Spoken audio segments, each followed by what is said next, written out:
Subscribe to our YouTube channel and press the bell icon to get the latest update. Register on our website eduriseindia.com to join our live classes. Good evening, students. My name is Ravikant Mani and I completed my BTech from IIT Kanpur and मैं आप सब लोगों का एडुराइज India platform पे स्वागत करता हूं। बच्चों, आप लोगों के लिए एडुराइज इंडिया बहुत बड़ा प्लेटफॉर्म लेकर के आ रहा है। आपके लिए क्लास 11, 12, 9, 10 हर क्लास के लिए हम लोग फ्री ऑनलाइन क्लासेस जो है स्टार्ट कर रहे हैं। वहां पर आपको क्लासेस के साथ साथ आपको स्टडी मटेरियल भी प्रोवाइड किया जाएगा, एक्सरसाइज भी प्रोवाइड किया जाएगा और साथ ही साथ बच्चों, आप में से जो भी लाइव क्लास में हमारे लाइव क्लास से कनेक्ट होना चाहते हैं वो प्लीज हमारे रजिस्ट्रेशन फॉर्म को फिलअप करके हमारे से लाइव क्लास में भी कनेक्ट हो सकते हैं। इसलिए बच्चों, इस प्लेटफॉर्म को ज्यादा से ज्यादा, हमारे यूट्यूब चैनल को ज्यादा से ज्यादा लाइक करें, शेयर करें, सब्सक्राइब करें। बच्चों, आज क्लास 11 का हम एक नया टॉपिक जो स्टार्ट कर रहे हैं, न्यूटन्स लॉज ऑफ मोशन। इसको अपने को अच्छे से समझने की जरूरत है कि हमने क्लास 11 में अभी तक जो काइनेमेटिक्स पढ़ा होगा, उस काइनेमेटिक्स में हमने क्या पढ़ा और उससे डिफरेंट हम न्यूटन्स लॉज ऑफ मोशन में क्या पढ़ने वाले हैं, इसको समझने की कोशिश करते हैं। तो बच्चों, आप लोगों ने काइनेमेटिक्स में पढ़ा होगा डिस्प्लेसमेंट, वेलोसिटी, एक्सेलरेशन, ये सारा कुछ आप लोगों ने पढ़ा होगा। इसको हम लोगों ने डिफाइन भी किया था कि डिस्प्लेसमेंट का क्या मतलब होता है, वेलोसिटी का क्या मतलब होता है, एक्सेलरेशन का क्या मतलब होता है, डिस्प्लेसमेंट और वेलोसिटी में क्या रिलेशन होता है, वेलोसिटी और एक्सेलरेशन में क्या रिलेशन होता है, ये सारा कुछ हम लोगों ने देखा है। सिंबॉलिकली हम लोग डिस्प्लेसमेंट को डेल्टा आर वेक्टर से दिखाते हैं, वेलोसिटी को वी वेक्टर से दिखाते हैं और एक्सेलरेशन को ए वेक्टर से दिखाते हैं। जैसे आपने देखा होगा कि वी वेलोसिटी जो हम लोग डिफाइन करते हैं वो D R vector by D T होता है और ए जो वेक्टर होता है वो D V vector by D T होता है। तो बच्चों, वहां पर आपने ये समझा होगा कि यदि कोई ऑब्जेक्ट डिस्प्लेस हो रहा है तो उसके डिस्प्लेसमेंट होने के लिए उसमें वेलोसिटी का होना जरूरी है। उस ऑब्जेक्ट के पास वेलोसिटी नहीं है और वो डिस्प्लेस हो जाए, ऐसा नहीं होता है। सो डिस्प्लेसमेंट का यदि आप रीजन देखेंगे, उसके कॉज देखेंगे तो वेलोसिटी है। उसी तरीके से यदि कोई ऑब्जेक्ट रेस्ट से कुछ वेलोसिटी गेन कर रहा है, इसका मतलब उस ऑब्जेक्ट में एक्सेलरेशन होना जरूरी है। यहां तक आप लोगों ने स्टडी किया, लेकिन कभी आपने ये नहीं वहां पर पूछा होगा या ये नहीं समझा होगा एक्सेलरेशन होने के लिए क्या चाहिए। एक्सेलरेशन कहां से आता है बच्चों, ये हम लोगों ने काइनेमेटिक्स में इस पर हमने फोकस नहीं किया था। काइनेमेटिक्स था ही study of motion without knowing और without bothering about the cause of motion. But अब हम यहाँ न्यूटन्स लॉज ऑफ मोशन में हम उसके बारे में पढ़ेंगे कि एक्सेलरेशन होने के लिए फोर्स चाहिए। So this is the cause of acceleration। और बच्चों, न्यूटन्स लॉज ऑफ मोशन से हम ये समझेंगे कि इस दोनों में क्या रिलेशन। देखिए, इस दोनों का रिलेशन हमने मैथमेटिक्स में ऐसा देखा, फिर इस दोनों का रिलेशन हमने ये देखा। तो ये बच्चों, ये सारे डिफिनीशंस थे। लेकिन स्टूडेंट्स, आप ध्यान दें कि फोर्स और एक्सेलरेशन के बीच का जो रिलेशन होगा वो न्यूटन्स लॉज ऑफ मोशन से आता है। Summation of F is equal to M into A होता है। So dear students, this laws is called Newton's second law of motion। Basically हम लोग देखेंगे कि न्यूटन ने 3 लॉ दिए थे, उस तीनों लॉ में से ये सेकेंड लॉ बहुत ज्यादा यूजफुल है और इसके बहुत सारे एप्लीकेशन हैं। तो ओवरऑल आपको ये समझ में आ गया होगा कि काइनेमेटिक्स में हमने क्या स्टडी किया था और क्या स्टडी नहीं किया था, इसीलिए इसको हम लोग एक न्यू टॉपिक को कर रहे हैं। सो डियर स्टूडेंट्स, डायनेमिक्स में हम लोग क्या पढ़ने वाले हैं, ये हमने समझा कि डायनेमिक्स में बेसिकली जो ऑब्जेक्ट का मोशन है, मोशन में भी स्पेशली जो उसका एक्सेलरेशन है और वो एक्सेलरेशन के जो कॉज है, कॉज क्या है, force. So force is the cause of motion और force is the cause of acceleration. तो ये दोनों चीजों को हम पढ़ने वाले हैं और उन दोनों के बीच का जो रिलेशन है उसको हम पढ़ने वाले हैं। ठीक है स्टूडेंट, देखिए जैसे क्या है कि आपने यहाँ इस प्रॉब्लम में ये देखा होगा, हम लोगों ने इस प्रोजेक्टाइल मोशन में देखा होगा कि एक फुटबॉल को हम किसी वेलोसिटी से किसी एंगल पे हम यदि इसको फेंकते हैं तो वो एक पर्टिकुलर पाथ को ट्रेवल करता है और किसी भी इंस्टेंट पे हम उसका वेलोसिटी डिस्प्लेसमेंट निकाल लेते हैं और वहां पर हम ये एज्यूम करते हैं कि थ्रू आउट दिस मोशन उसका एक्सेलरेशन जो होगा वो जी डाउनवर्ड होगा। If we neglect the air resistance, यदि एयर रेजिस्टेंस को नेग्लेक्ट करेंगे तो उसका पाथ पैराबोलिक नहीं होगा, कुछ डिफरेंट होगा और उसका एक्सेलरेशन जी डाउनवर्ड नहीं होगा। तो स्टूडेंट्स हम लोगों ने वहां पर जो एक्सेलरेशन जी डाउनवर्ड है ये एज्यूम किया था, वो क्यों होता है ये हमने नहीं समझा था। ठीक है, तो अभी हम इस जगह पे समझने वाले हैं कि इसका एक्सेलरेशन जी डाउनवर्ड ही क्यों होता है। दूसरी बात, यदि यहाँ एयर रेजिस्टेंस लगने लगता तो इसका एक्सेलरेशन किस डायरेक्शन में होता और कितना होता, वो भी हम यहां पर अब समझ सकते हैं। चाहे ये प्रॉब्लम हो, यहां पर भी यदि आपको ये दिया हुआ है कि ये जो मेरा स्टोन है, ये ब्लॉक है, इसका कुछ एक्सेलरेशन आपको यदि प्रॉब्लम में दिया हुआ हो तो आपको हर एक चीज आप निकाल सकते हैं। इसका डिस्प्लेसमेंट निकाल सकते हैं, इसकी वेलोसिटी निकाल सकते हैं, इसका एक्सेलरेशन तो दिया हुआ ही है। लेकिन यदि आपसे कोई पूछे कि यार बताओ ये एक्सेलरेशन कहां से आया, इतना ही क्यों आया, तो ये इस चीज को स्टडी करने के लिए आपको इसका फोर्स एनालिसिस करना होगा। ठीक है, जो कि हम लोग काइनेमेटिक्स में नहीं करते, यहां पर हम लोग करेंगे। सो इस तरीके के बहुत सारे प्रॉब्लम्स है, लाइक एक पुली है, इस पुली से दो डिफरेंट मासेस इस तरीके से कनेक्टेड हैं और ये लेट से ये 5 kg का है और ये 10 kg का है, और आपसे ये पूछा जाए कि बताओ इसको यदि मैं रेस्ट से रिलीज करूं तो ये 2 सेकंड में कितना नीचे जाएगा। तो स्टूडेंट्स यहां पर 2 सेकंड में कितना नीचे जाएगा, उसके लिए हमको काइनेमेटिक्स की जरूरत पड़ेगी। काइनेमेटिक्स का जो इक्वेशन है S = ut + ½ at² हमको जरूरत होगी, लेकिन वहां जो एक्सेलरेशन होगा वो एक्सेलरेशन आपको न्यूटन्स लॉज ऑफ मोशन से ही निकालना पड़ेगा। ठीक उसी तरीके से इस तरीके के भी प्रॉब्लम्स हो सकते हैं, ये प्रॉब्लम हो सकता है। तो हम लोग कई तरीके के प्रॉब्लम्स को देखेंगे और वहां पर एक्सेलरेशन को निकालने की कोशिश करेंगे। एक्सेलरेशन और फोर्स इन दोनों के बीच का इंटर रिलेशन ही बेसिकली डायनेमिक्स के अंदर आता है। ठीक है स्टूडेंट्स, तो सबसे बड़ा चीज हम लोगों ने ये समझा कि हमारे लिए एक बहुत इंपॉर्टेंट चीज जो एक नया डिफिनीशन हम लोग देख रहे हैं फोर्स को, कि फोर्स एक नया डिफिनीशन आया है। अभी तक हम लोग एक्सेलरेशन जो टर्म है वो टर्म अभी तक हम लोग समझ चुके थे। अब फोर्स को समझने की कोशिश करते हैं कि बेसिकली फोर्स क्या होता है। तो स्टूडेंट्स, जब भी आप लोग फोर्स की बात करते हो तो दिमाग में तो है फोर्स, हम लोग डे लाइफ में फोर्स को समझ ही रहे होते हैं या अप्लाई कर ही रहे होते हैं, हर समय हम अप्लाई कर रहे होते हैं फोर्स। जब मैं चल रहा हूं तो कहीं ना कहीं मैं ग्राउंड पे कुछ फोर्स लगा रहा हूं, या सपोज कर हम नहीं चल रहे हैं, ऐसे भी खड़े हैं तो मैं फोर्स तो लगा ही रहा हूं ग्राउंड पे। उसी तरीके से आप बात करें तो आप जैसे मैं ये पेन को होल्ड करके रखा हूं तो यहां मैं फोर्स लगा रहा हूं, तो फोर्स हर जगह ही लग रहा है। लेकिन अब टेक्निकली बात करें तो फिजिक्स के लैंग्वेज में फोर्स का क्या मतलब है। तो टेक्निकली यदि हम बात करें तो force is an interaction between two object. Very important, force is an interaction between two objects. Force के लिए दो ऑब्जेक्ट चाहिए। So force is exerted by an object A on another object B. तो फोर्स लगने के लिए हमारे पास दो ऑब्जेक्ट होना चाहिए। लेट अस से एक ऑब्जेक्ट को ए कहता हूं मैं और दूसरा ऑब्जेक्ट को बी कहता हूं मैं। ठीक है, सिर्फ ऑब्जेक्ट ए हो और हम फोर्स की बात करें, ये टेक्निकली सही नहीं होगा। क्यों नहीं होगा सही? क्योंकि फॉर एनी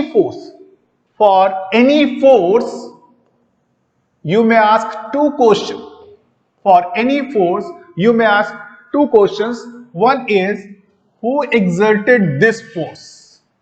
कौन फोर्स लगा रहा है? And the second in, on which object was this force exerted? तो एक तो कौन फोर्स लगा रहा है, दूसरा वो किस पे लगा रहा है। जैसे मैं ए और बी की बात करूं तो जब भी हम फोर्स की बात करेंगे, फोर्स by A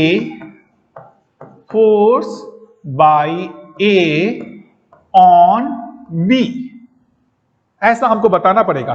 ये बाई जो है वो ये पहला वाला टर्म है, ऑन जो है वो दूसरा वाला है। जैसे मैं कहूं ए बी पे फोर्स लगा रहा है इस डायरेक्शन में, so this force is by A on B. ये लग तो रहा है बी पे, लेकिन लगा कौन रहा है? ए लगा रहा है। ठीक है, उसी तरीके से यदि एक मान लेते हैं कोई एक ऑब्जेक्ट है और एक पर्सन उसको पुश कर रहा है, तो हम लोग इसमें क्या कहेंगे? Force by the person on the object. Force, this force F is the force by the person on the object. Similarly, let's say ये मेरा ऑब्जेक्ट एक रस्से से बना हुआ है, एक स्ट्रिंग से बना हुआ है और एक पर्सन उसको पुल कर रहा हो, तो हम यदि इस रस्सी को पुल करेंगे तो इस ऑब्जेक्ट पे भी फोर्स लगेगा और ये भी इधर की ओर स्लाइड करेगा। तो हम जो ये बोलेंगे फोर्स F, ये बेसिकली ये फोर्स कौन है, कौन लगा रहा है? This is the force applied by the string on the plug. देखिए ये पर्सन डायरेक्टली इस पे फोर्स नहीं लगा रहा है, ये पर्सन किस पे फोर्स लगा रहा है? स्ट्रिंग पे। स्ट्रिंग इस ब्लॉक पे फोर्स लगा रहा है, तो ये जो फोर्स है हम कहेंगे force by the string on the block. So यहां पर हम देख रहे हैं कि एक्सटर्नल एजेंट उसको पुश कर रहा था और यहां पर वो एक्सटर्नल एजेंट इसको पुल कर रहा है। सो एक्सटर्नल एजेंट के टर्म में बात करेंगे तो फोर्स इज आइदर पुश और पुल, जो हम लोग डेली लाइफ में होते हैं, करते हैं, either we push an object और we pull an object, right. But जब हम देखेंगे जो एक्सटर्नल एजेंट नहीं है, कोई एक्सटर्नल एजेंट नहीं है, दो ऑब्जेक्ट है, तो वहां पर ये पुश और पुल जैसी बात नहीं करेंगे। वहां पर हम इस तरीके से बात करते हैं जैसे दो ऑब्जेक्ट ए और बी हो। जैसे तो हमने यहां पर देखिए, फिर से मैं कह रहा हूं, फोर्स कहां कहां होता है, कैसे लगता है? Force is an interaction between two objects और between an object and its environment. देखिए मैं जो चीज बोल रहा हूं, force is an interaction between two objects और between an object and its environment. इसको एग्जांपल से हम लोग समझने की कोशिश करते हैं। जैसे यहां पर ये दो ऑब्जेक्ट है, दो चार्ज पार्टिकल है, एक माइनस क्यू है, एक प्लस क्यू है, राइट। तो ये प्लस क्यू वाला जो ऑब्जेक्ट है इस माइनस क्यू वाले ऑब्जेक्ट पे फोर्स लगा रहा है। So this is the force by this object on this object. Similarly this is the force by this object on this object। लेकिन जब हम यहां पर इसको देखते हैं, सपोज करें एक पर्सन एक पैराशूट से नीचे आ रहा है, राइट। तो इस पैराशूट पे देखेंगे तो जो एयर मॉलिक्यूल्स हैं वो इस पे ऊपर की ओर फोर्स लगा रहे होंगे। तो हम यहां पर क्या कहेंगे, ये फोर्स कौन लगा रहा है? एयर मॉलिक्यूल्स लगा रहे हैं, एयर लगा रहा है, और वो एयर मॉलिक्यूल्स एक कोई पार्टिकुलर ऑब्जेक्ट नहीं है, इसलिए हम यहां क्या बोल रहे हैं, इस ऑब्जेक्ट पे फोर्स लग रहा है F। और कौन लगा रहा है? ये जो उसके सराउंडिंग है, जो उसका एनवायरनमेंट है, वो इस पे फोर्स लगा रहा है, कोई पर्टिकुलर ऑब्जेक्ट इस पे फोर्स नहीं लगा रहा है, ठीक है। ठीक उसी तरीके से यदि कोई एक ऑब्जेक्ट जो है किसी लिक्विड में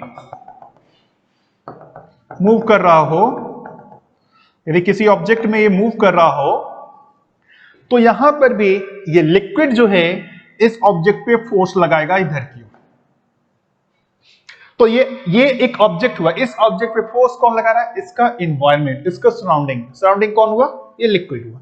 तो एक ऑब्जेक्ट पे फोर्स लग सकता है by due to some other object और बाय इट्स सराउंडिंग। इसलिए ऐसा कहा गया कि force is an interaction between two object और between an object and its environment. तो जब भी हम किसी ऑब्जेक्ट पे फोर्स का एनालिसिस कर रहे होंगे तो अपने को यह ध्यान रखना होगा कि वहां पर हम कौन कौन से फोर्स देखेंगे, कि कोई एक दूसरा ऑब्जेक्ट कितना फोर्स लगा रहा है, और साथ ही साथ क्या उसका सराउंडिंग, उसका एनवायरनमेंट भी, उस पे जो फोर्स लगा है उसको भी अपने को अकाउंट करना होगा ना। आगे बढ़ने से पहले अपने को यह ध्यान रखना चाहिए कि फोर्स जो है एक वेक्टर क्वांटिटी है, right.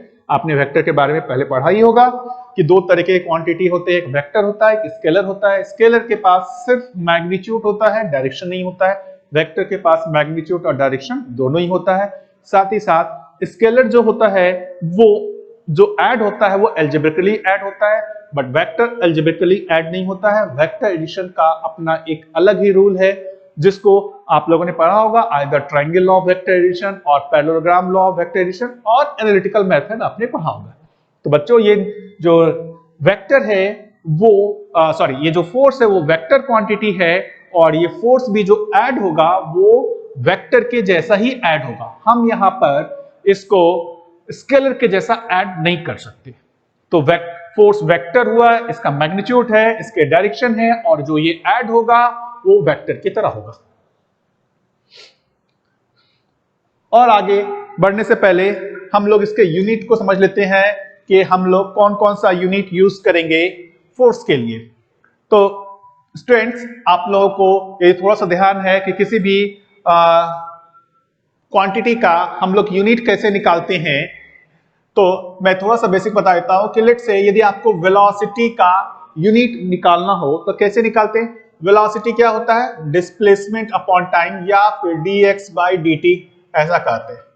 So dx by dt, dx किस में मेजर करते हैं हम लोग? मीटर में। dt किस में मेजर करते हैं? सेकंड में। सो ये मीटर बाय सेकंड है, तो इसका यूनिट क्या हो जाएगा? मीटर पर सेकंड, राइट। उसी तरीके से यदि हम एक्सेलरेशन का यूनिट देखें तो एक्सेलरेशन क्या होता है? dv by dt। तो एक्सेलरेशन dv का यूनिट क्या हो गया? मीटर पर सेकंड, और dt क्या हो गया? सेकंड। तो एक्सेलरेशन का यूनिट क्या हो जाएगा? मीटर पर सेकंड स्क्वायर। फोर्स का यूनिट देखेंगे तो फोर्स को थोड़ा बहुत आप लोगों ने 9th में जो पढ़ा होगा, एक सिंपल सा रिलेशन होता है F = ma। तो यहां से आप देखेंगे इसका यूनिट है kg और एक्सेलरेशन का यूनिट है मीटर पर सेकंड स्क्वायर। सो फोर्स का यूनिट क्या हो गया? kg मीटर पर सेकंड स्क्वायर, राइट। इस यूनिट को एक स्पेशल नाम हम लोगों ने दे दिया है न्यूटन। तो जब भी मैं बात कहूंगा 1 kg मीटर पर सेकंड स्क्वायर, 1 kg मीटर पर second square, it means it is 1 Newton, ठीक है। तो हमारा ऐसा यूनिट न्यूटन है। अब से आगे हम लोग जब भी बात करेंगे न्यूटन के टर्म में ही मैक्सिमम टाइम बात करेंगे, लेकिन और भी दो यूनिट कभी कभी क्वेश्चंस में रहते हैं। एक तो हुआ ये डाइन, जो सीजीएस यूनिट है। तो डाइन को शॉर्ट फॉर्म लिखते हैं DYN, DYN, राइट। मैं ठीक से लिख देता हूं DYN short form. So dyne और न्यूटन में क्या रिलेशन है? तो 1 newton is equals to 10⁵ dyne होता है। तो से 1 डाइन इज इक्वल्स टू कितना हो जाएगा?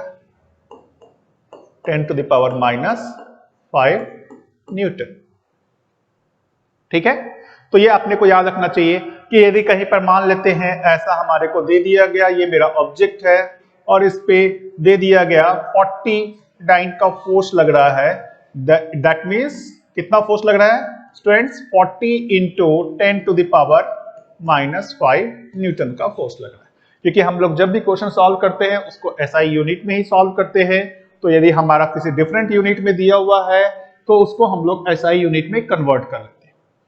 एक दूसरा भी यूनिट है जिसको हम लोग बोलते हैं किलोग्राम फोर्स, और इसका शॉर्ट फॉर्म है केजीएफ, केजीएफ। और यदि हम इसको देखें तो 1 kgf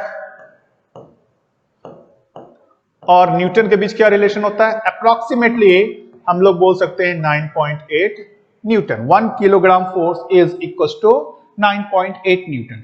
और इसको और अच्छे तरीके से समझे तो 1 kgf का मतलब हुआ 1 kg मास का जो वेट होगा उसके बराबर जो फोर्स होगा उसी को हम लोग क्या बोलते हैं?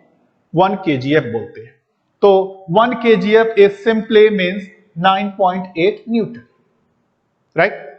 तो कहीं पर भी यदि हमारे को ऐसा दिया हुआ है कि एक ऑब्जेक्ट पे 10 kgf का फोर्स लग रहा है, तो 10 kgf का मतलब क्या हो जाएगा? Simple 10 into 9.8 newton which is equal to 98 newton. तो मैक्सिमम टाइम पे आपका जो यूनिट यूज्ड होगा वो न्यूटन ही होगा। कहीं कहीं यदि आपको ये यूनिट दिया हुआ है डाइन और केजीएफ, तो उसको कैसे हम लोग न्यूटन में कन्वर्ट करते हैं वो मैंने अभी आपको बता दिया। अब हम लोग आगे बढ़ते हैं कि जो भी फोर्सेस हैं वो बेसिकली उनका नेचर क्या होता है, ठीक है। क्या इतने सारे फोर्सेस दिख रहे हैं, जैसे मान लीजिए मैं इस पे जो फोर्स लगा रहा हूं, या फिर मैं जिस सरफेस पे खड़ा हूं मैं उस पे भी कुछ फोर्स लगा रहा हूं, या आप दो मैग्नेट के बीच का फोर्स देखते हैं। ऐसे बहुत सारे फोर्सेस हम देखते हैं, तो उनके फंडामेंटल नेचर को देखें, क्या वो नेचर में अलग अलग होते हैं या सेम होते हैं। तो डियर स्टूडेंट्स, यदि हम लोग इसको देखें तो जो फंडामेंटल फोर्सेस है वो 4 फोर्सेस ही हैं जो फंडामेंटली बॉडी, किसी भी दो बॉडी के बीच में या दो पार्टिकल के बीच में लगते हैं। बाकी जो भी फोर्सेस होंगे वो इनमें से कोई होंगे या इनका कॉम्बिनेशन में कुछ हो सकता है। तो जो पहला फंडामेंटल फोर्स है ग्रेविटेशनल फोर्स है। ग्रेविटेशनल फोर्स के बारे में हम लोग डिटेल में एक ग्रेविटेशन चैप्टर है वहां उसमें पढ़ेंगे, लेकिन अभी जो बेसिक थोड़ा सा जो फंडामेंटल लेवल पर समझ लेते हैं कि ग्रेविटेशनल फोर्स कहां लगता है। जहां भी दो मास पार्टिकल होंगे उनके बीच में ग्रेविटेशनल फोर्स लगेगा। मतलब यूनिवर्स में जहां पर भी आप देखेंगे जो भी पार्टिकल होगा उन दोनों पार्टिकल के बीच में ग्रेविटेशनल फोर्स लग रहा होगा। ग्रेविटेशनल फोर्स हमेशा अट्रैक्टिव होता है। जैसे ये मेरा मास m है और ये मास m है, तो ये मास इस मास m को अपनी ओर अट्रैक्ट करता है। इस फोर्स को हम लोग क्या बोल रहे हैं, हम लोग ग्रेविटेशनल फोर्स। सिमिलरली ये मास m इस मास m को इधर की ओर अट्रैक्ट कर रहा है, ये भी कौन सा फोर्स है, ग्रेविटेशनल फोर्स है, राइट। दूसरा जो एक है फोर्स इलेक्ट्रोमैग्नेटिक फोर्स।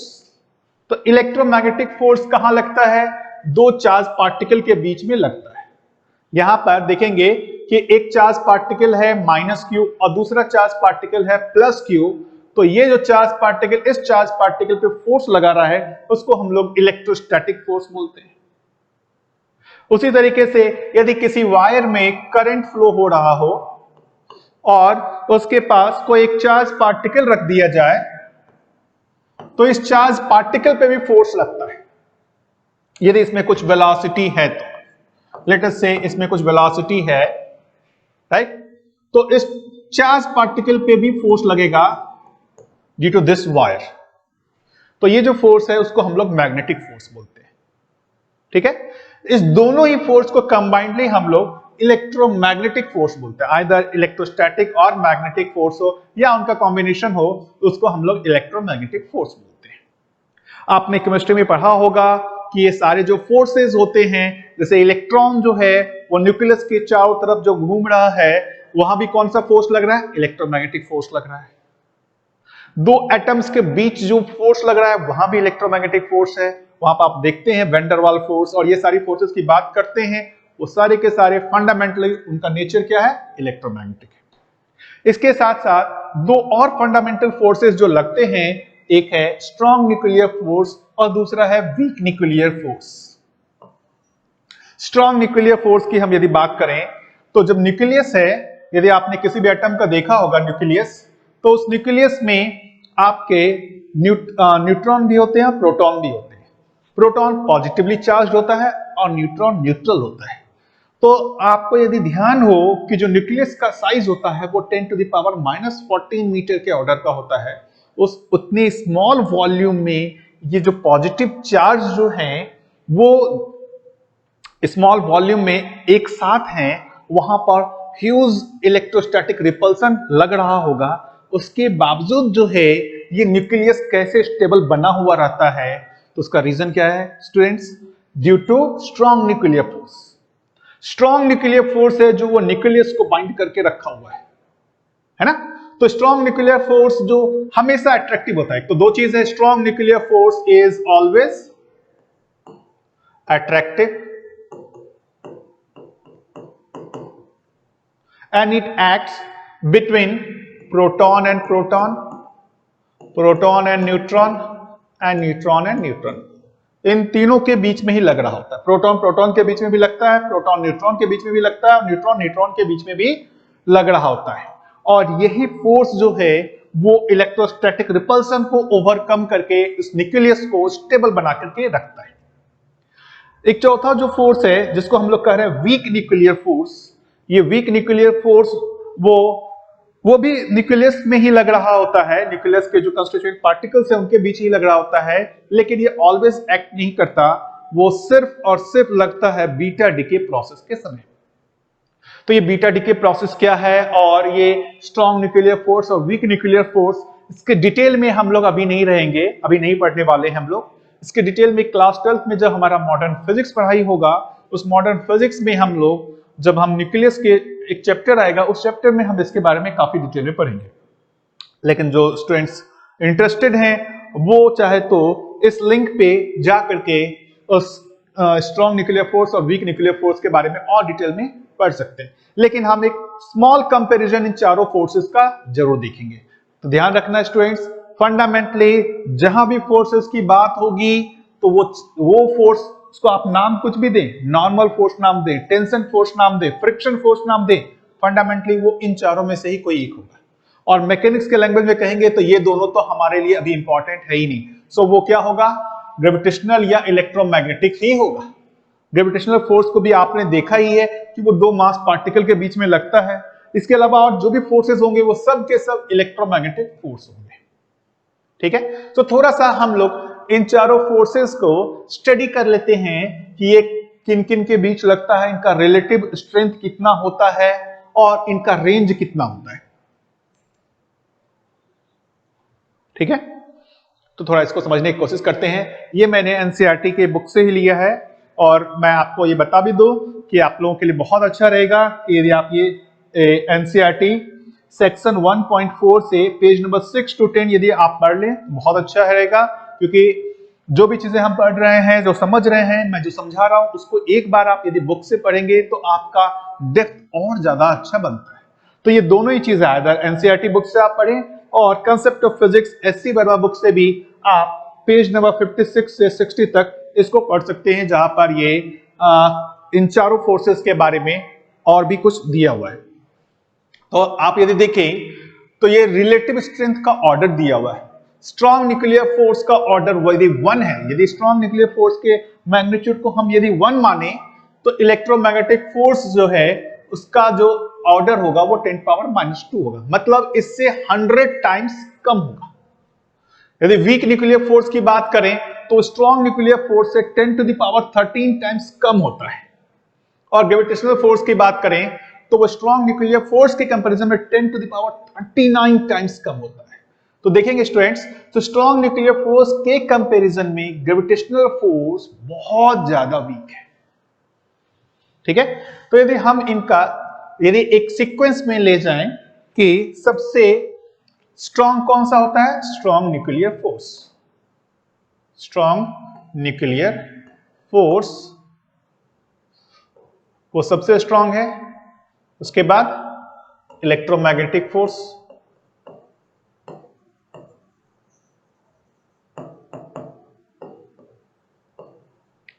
फिर उसके बाद वीक न्यूक्लियर फोर्स,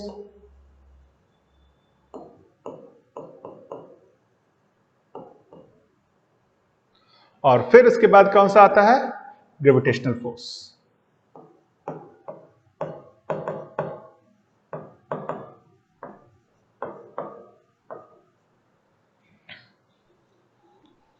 तो रिलेटिव स्ट्रेंथ की बात कर रहे थे, तो सबसे ज्यादा जो फोर्स का मैग्नीट्यूड होता है या सबसे जो स्ट्रांग होता है उसमें से कौन सा होता है, स्ट्रांग न्यूक्लियर फोर्स सबसे ज्यादा स्ट्रांग होता है। इलेक्ट्रोमैग्नेटिक फोर्स उससे उसके रिलेटिवली थोड़ा कम होता है। वीक न्यूक्लियर फोर्स और भी कम होता है, ग्रेविटेशनल फोर्स सबसे कम होता है। तो स्टूडेंट्स ये सीक्वेंस आप लोग को याद रखना जरूरी है कि कई जगह इस पे ऑब्जेक्टिव क्वेश्चंस आते हैं, राइट। दूसरी एक बात जो है, हम इसके रेंज को भी समझ लेते हैं। तो पहली बात, ग्रेविटेशनल फोर्स का रेंज दिया हुआ है इनफाइनाइट। इनफाइनाइट का मतलब क्या हुआ कि यदि दो मेरा मास पार्टिकल m1 और m2, ये डिस्टेंस कुछ भी रहे, 0 से लेके इनफाइनाइट तक कुछ भी रहे ये डिस्टेंस, ये ग्रेविटेशनल फोर्स वहां पर लगेगा। इसके रेंज के कारण जो है फोर्स में मैग्नीट्यूड में चेंज आएगा, लेकिन ये फोर्स 0 नहीं होगा, ये फोर्स हर एक रेंज में लगता है। मतलब यदि हम न्यूक्लियस के अंदर की बात करें तो जो न्यूट्रॉन न्यूट्रॉन है, न्यूट्रॉन प्रोटॉन है, प्रोटॉन प्रोटॉन है, वहां पर भी ग्रेविटेशनल फोर्स लग रहा होगा। हाँ, उसका मैग्नीट्यूड बहुत कम होगा। और बहुत लार्ज डिस्टेंस की बात करें तो अर्थ और सन इतने लार्ज डिस्टेंस पे हैं तो भी उन दोनों के बीच ग्रेविटेशनल फोर्स लग रहा होगा। अर्थ मून के बीच में भी ग्रेविटेशनल फोर्स लग रहा है। तो ग्रेविटेशनल फोर्स वो कितने भी कम स्मॉल रेंज में जाए या कितने भी लार्ज रेंज में जाए, उन सारी जगह पे ग्रेविटेशनल फोर्स एक्ट करता है। फिर और इसकी बात करें weak nuclear force. Week nuclear force जो है वो बहुत स्मॉल स्केल पे वर्क करता है। देखिएगा यहां पर 10⁻⁻16 मीटर के ऑर्डर। यदि हमारा दो जो पार्टिकल है, वो कौन से पार्टिकल है, वो जो हम बात कर रहे हैं न्यूक्लियस के अंदर जो पार्टिकल्स हैं वो स्मॉल पार्टिकल्स यदि इतने डिस्टेंस के रेंज में आएंगे तभी वो वीक न्यूक्लियर फोर्स लगेगा, वरना नहीं लगेगा। यदि मैं कह दूं कि वो दोनों जो पार्टिकल्स हैं, जो इलेक्ट्रॉन है या न्यूट्रिनो पार्टिकल है, वो यदि 10⁻⁻10 मीटर के डिस्टेंस पे है तो क्या फोर्स लगेगा? वीक न्यूक्लियर फोर्स नहीं लगेगा, क्योंकि ये शॉर्ट रेंज फोर्स होता है, वेरी शॉर्ट रेंज फोर्स, इसलिए इसको नाम दिया वेरी शॉर्ट, इनफाइनाइट नहीं लिखा हुआ।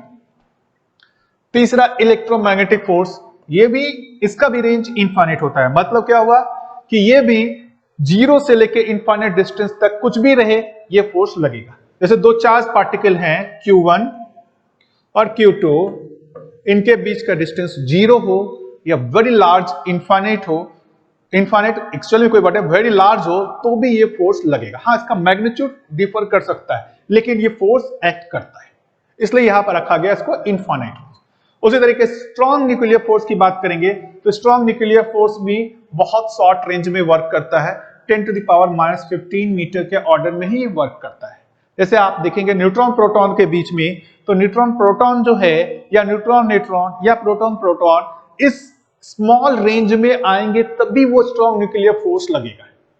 यदि वो दो प्रोटॉन 10⁻⁻10 मीटर के डिस्टेंस पे है तो वहां स्ट्रॉन्ग न्यूक्लियर फोर्स नहीं लगेगा।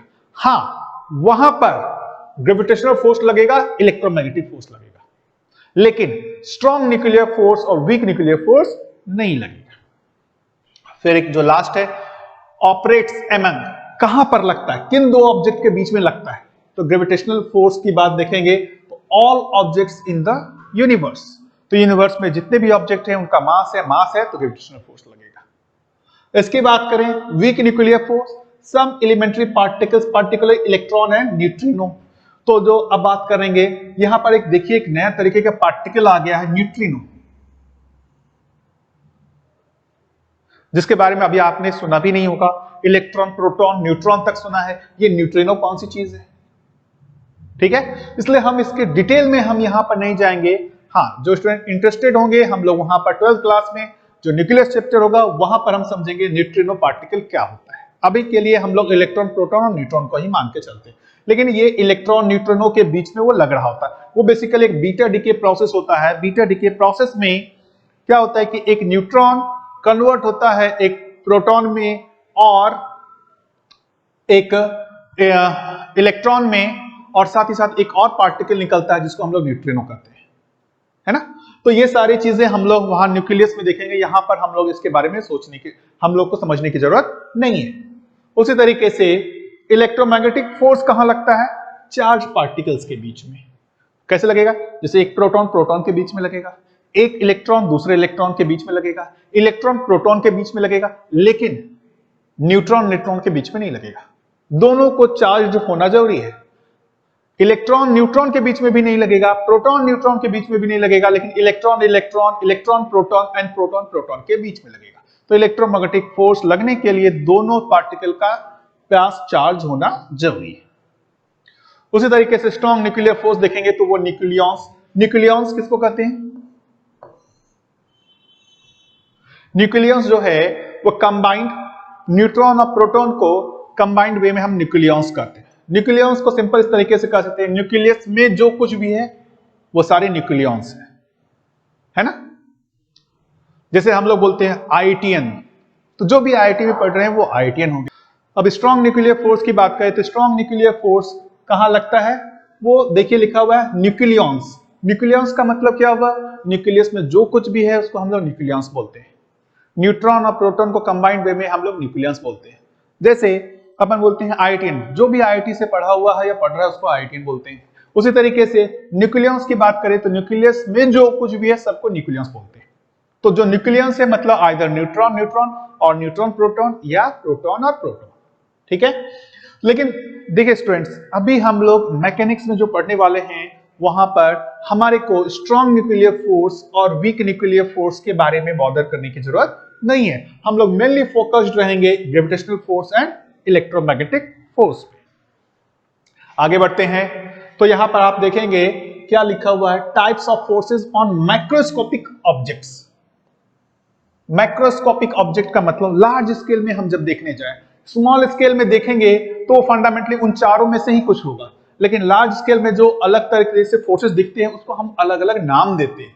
जैसे जो भी माइक्रोस्कोपिक लेवल पे जो फोर्सेस लगते हैं वो दो तरीके के हैं, एक है कांटेक्ट फोर्स, दूसरा है नॉन कांटेक्ट फोर्स। कुछ फोर्सेस जो हैं उसके लिए कांटेक्ट रिक्वायर्ड होता है, इसलिए उसको नाम दिया कांटेक्ट फोर्स, और जहां कांटेक्ट रिक्वायर्ड नहीं होता है एक दूसरे पे फोर्स लगाने के लिए, उसको हम लोग नॉन कांटेक्ट फोर्स करते हैं। ये मैं इसको और बताऊं कि जब आप छोटे होंगे तो आप दो मैग्नेट को जब एक दूसरे के पास लाते होंगे और वो एक दूसरे को रिपेल करता होगा तो आप बहुत उस समय फैसिनेट होते होंगे, अरे क्या मजा आ रहा है, बिना मैं टच किए हुए एक दूसरे पे फोर्स लगा रहा हूं। तो ऐसा आप लोगों ने फील तो किया ही है कि कुछ ऐसे भी जगह होते हैं जहां पर कांटेक्ट की जरूरत नहीं होती, लेकिन यदि आप कहीं पे फोर्स लगाने की बात करेंगे, कहीं पे भी आपको फोर्स लगाना है, तो आपको जो है उस ऑब्जेक्ट को टच करना होगा। आप एक इंटरेस्टिंग चीज है, बहुत सारे आपने मूवीज देखे होंगे, जो आप भक्ति मूवीज देखते होंगे या भक्ति सीरियल्स देखते होंगे, वहां पर ऐसा दिखता होगा कि एक जो पर्सन है या जो भी एक कहे गॉड पर्सन है, वो क्या करता है, वो किसी आदमी को दूर से ही उस पर फोर्स लगा रहा होता है। ऐसे बहुत सारे फनी आपको दिख रहे होंगे और आप जो है उसमें बहुत इंटरेस्ट लेते होंगे। रियल लाइफ में ऐसा नहीं होता है, ठीक है। तो कांटेक्ट फोर्स की बात करें तो कांटेक्ट फोर्स जो होते हैं कई तरीके के हो सकते हैं। एक जगह हम लोग बोल रहे हैं normal force, friction force, tension force, spring force, ये सारे के सारे कांटेक्ट फोर्सेस ही हैं। तो नॉर्मल फोर्स, जैसे मैं खड़ा हूं, मैं जिस सरफेस पे खड़ा हूं वो मेरे ऊपर नॉर्मल फोर्स लगा रहा है। जैसे ये ऑब्जेक्ट है, ये ऑब्जेक्ट इस सरफेस पे है, तो ये सरफेस इस ऑब्जेक्ट पे जो फोर्स लगा रहा है उसको हम नया नाम दे दिए नॉर्मल फोर्स। फंडामेंटली देखेंगे तो ये नॉर्मल फोर्स जो है वो इलेक्ट्रोमैग्नेटिक इन नेचर होगा। जैसे ये मेरा रखा हुआ है, यहाँ मेरे हैंड पे रखा हुआ है, ये मार्कर मेरे हैंड पे रखा हुआ है, तो आप ये जो फोर्स मेरा हैंड जो इस पे लगा रहा है इसको हम लोग नॉर्मल फोर्स कर रहे हैं, लेकिन यदि इसके नेचर को देखें तो फंडामेंटली ये जो नेचर होगा वो इलेक्ट्रोमैग्नेटिक ही होगा, लेकिन यहाँ पर हम इस जगह पे इसको हम नाम देते हैं नॉर्मल फोर्स। उसी तरीके से फ्रिक्शन फोर्स, फ्रिक्शन फोर्स क्या है, जब हम चल रहे होते हैं, जैसे ये पर्सन ये चल रही है, जब ये इसको पुल करी तो इसके पैरों पे फ्रिक्शन फोर्स लगना होगा आगे की ओर, ठीक है। नेचर वाइज देखेंगे ये फ्रिक्शन फोर्स भी इलेक्ट्रोमैग्नेटिक इन नेचर है। टेंशन फोर्स, जब टेंशन फोर्स की बात करेंगे तो ये जो रस्सी है, ये रस्सी इस पे इधर की ओर जो फोर्स लगा रहा है उसको हम लोग टेंशन कर रहे हैं। मतलब रस्सी में जब हम दोनों तरफ से उसको पुल कर दें तो पुल करने से जो रस्सी टाइट हो जाता है उसको हम लोग नाम देते हैं tension force. Spring force, spring को आप लोग डेली लाइफ में यूज करते होंगे, आपके पेन में कई जगह स्प्रिंग आपको दिखता होगा। तो वो स्प्रिंग को यदि हम पुल कर सकते हैं, पुश कर सकते हैं, तो यदि आपने इसको पुल किया तो ये स्प्रिंग जो है वो इस वॉल पे फोर्स लगा रहा होगा। तो ये स्प्रिंग फोर्स के लिए भी क्या चाहिए, कांटेक्ट चाहिए।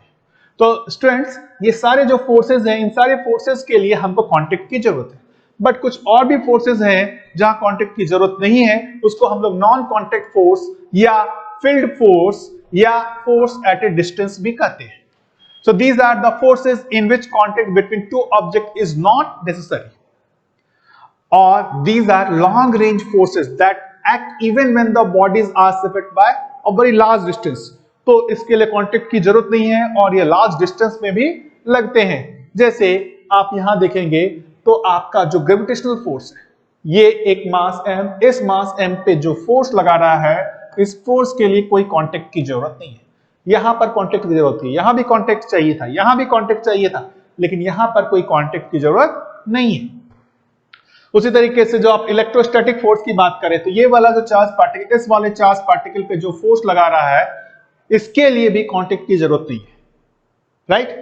दो मैग्नेट की बात करें, या एक मैग्नेट एक आयरन है, तो ये मैग्नेट इस आयरन को या इस लोहे को अपनी ओर अट्रैक्ट कर लेता है विदाउट एनी कांटेक्ट। आपने देखा ही होगा, एक मैग्नेट के सामने हम लोहे को लाए तो वो मैग्नेट उस लोहे को पुल कर लेता है ना, उसके लिए भी कांटेक्ट की जरूरत नहीं है। तो ऐसे फोर्सेस को हम लोग नॉन कांटेक्ट फोर्स बोलते हैं। उसका एग्जांपल जो मैंने बता दिया, gravitational force, electrostatic force and the force between two magnets और between a magnet and a magnetic material, right. तो जब भी हम लोग किसी बॉडी का फोर्स एनालिसिस करने जाएंगे स्टूडेंट्स, तो अपने को ध्यान रखना होगा कि वहां पर कांटेक्ट फोर्स भी लग रहा होगा और नॉन कांटेक्ट फोर्स भी लग रहा होगा। जैसे मैं एक सिंपल सा एक एग्जांपल ले लूं कि ये मेरा एक मास है और ये एक सॉलिड सरफेस पे इस तरीके से रखा हुआ है। ठीक है।